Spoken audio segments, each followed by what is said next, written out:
O Senhor esteja convosco. Ele está no meio de nós. Proclamação do Evangelho de Jesus Cristo segundo João.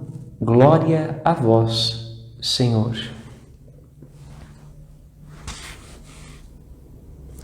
Naquele tempo, disse Jesus a seus discípulos: Se vós me conhecesseis, conheceríeis também o meu Pai. E desde agora o conheceis e o vistes. Disse Felipe: Mostra-nos, Senhor, o Pai, e isso nos basta. Jesus respondeu: Há tanto tempo estou convosco e não me conheces, Felipe? Quem me viu, viu o Pai. Como é que tu dizes: Mostra-nos o Pai? Não acreditas que eu estou no Pai e o Pai está em mim? As palavras que eu vos digo, não as digo por mim mesmo, mas é o Pai que, permanecendo em mim, realiza as suas obras. Acreditai-me, eu estou no Pai e o Pai em mim. Acreditai ao menos por causa destas mesmas obras. Em verdade, eu vos digo, quem acredita em mim fará as obras que eu faço e fará obras ainda maiores do que estas, pois eu vou para o Pai. E o que pedirdes em meu nome, eu o realizarei, a fim de que o Pai seja glorificado no Filho. Se pedirdes algo em meu nome, eu o realizarei. Palavra da salvação.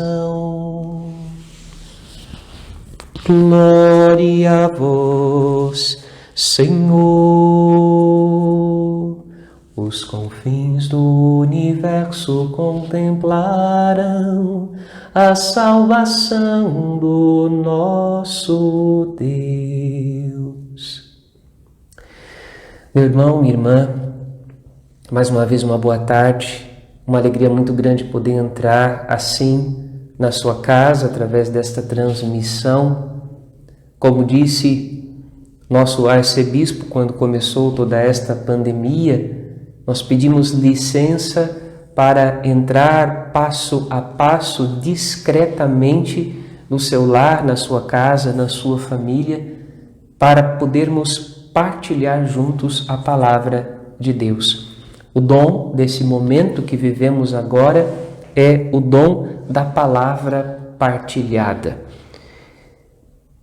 A liturgia do dia de hoje, ela é uma liturgia que nos convida em primeiro lugar a perceber na primeira leitura a força da palavra de Deus, os novos horizontes que a palavra vai desbravando na boca dos apóstolos. Já percebíamos isto ontem, hoje também. Isso se faz ver agora de modo especial através do ministério de São Paulo, não entre os judeus, mas entre os chamados pagãos ou gregos, ou helenizados, helênicos, enfim, aqueles que tinham sido influenciados pela cultura grega e que se espalhavam pela circunvizinhança daquela região. E Paulo vai a eles com a força do Evangelho, prega-lhes a palavra, muitos se convertem, mas também Paulo experimenta perseguição, como Pedro e João experimentaram, como Jesus também experimentou. Desta forma, Paulo vai se unindo ao mistério de Cristo e vai se revelando tão apóstolo quanto os outros que vieram antes dele, que eram testemunhas oculares de Jesus. Ele não foi uma testemunha ocular de Jesus, mas a força do Evangelho habita em suas palavras. Não só nas palavras, mas ele faz da sua própria vida uma palavra viva. Sofre no seu próprio corpo, sofre na perseguição a intensidade da palavra do Evangelho que anuncia. Então não é palavra apenas da boca de Paulo, mas é palavra que toma toda a vida de Paulo. No Evangelho, este contraste entre palavra e obra também aparecem na pregação de Jesus, de modo todo especial no verso 10 que nós lemos, Quando Jesus diz isto a Filipe: não acreditas que eu estou no Pai e o Pai em mim? As palavras que eu digo, não as digo de mim mesmo, mas é o Pai que, permanecendo em mim, comigo, junto de mim, Ele realiza as suas obras, de tal maneira que estão em paralelo, palavra e obra. A palavra de Jesus é uma obra. A obra de Cristo, ela é anunciada pela sua boca, mas a ação do Espírito, na medida em que a palavra sai da boca de Jesus, a ação do Espírito Santo realiza o que ele diz. Por isso é muito forte, por isso ele tem autoridade. Seu som ressoa e se espalha em toda a terra. E não são apenas frases ou palavras que possam ser ouvidas, mas é uma obra, né? E o salmista, ele é muito sábio quando não sabia que ele estava falando do mistério de Cristo, mas quando, inspirado pelo Espírito Santo, ele canta: olha, a voz de Deus é como um trovão, é como um raio. O raio, quando ele cai do céu, você vê o seu clarão. Quando você vê o clarão, ele já caiu. E quando ele cai, ele rebenta. Ele rebenta os cedros do Líbano, que são árvores fortes, grandes, frondosas, resistentes, mas mesmo elas não são capazes de resistir à intensidade do raio. Quando o raio despenca, o raio racha as árvores. Então, assim também a palavra de Deus. Quando a palavra é pronunciada, vemos o efeito dela, porque a obra que acompanha o que ela anuncia acontece, porque é Deus que garante o que ele diz. Assim é a palavra de Jesus. A palavra de Cristo é a obra que ele realiza, e ele veio para falar, para anunciar ao mundo uma boa notícia, a boa notícia da companhia de Deus, a boa notícia de que o ser humano não está abandonado, a boa notícia de que Deus está presente no meio de nós. Ele é o Emanuel, Ele quer o nosso bem, Ele quer a nossa vida, Ele quer nos perdoar, quer nos amar. Por isso, quando Jesus proclama esta notícia, ele também realiza no coração dos fiéis aquilo que esta notícia anuncia. É como se eu dissesse aqui para você: Jesus te ama, Deus te ama, e você aí no seu coração, pela graça do Espírito Santo, sente que Deus te ama, experimenta o abraço do Pai, como os discípulos no caminho para Emaús.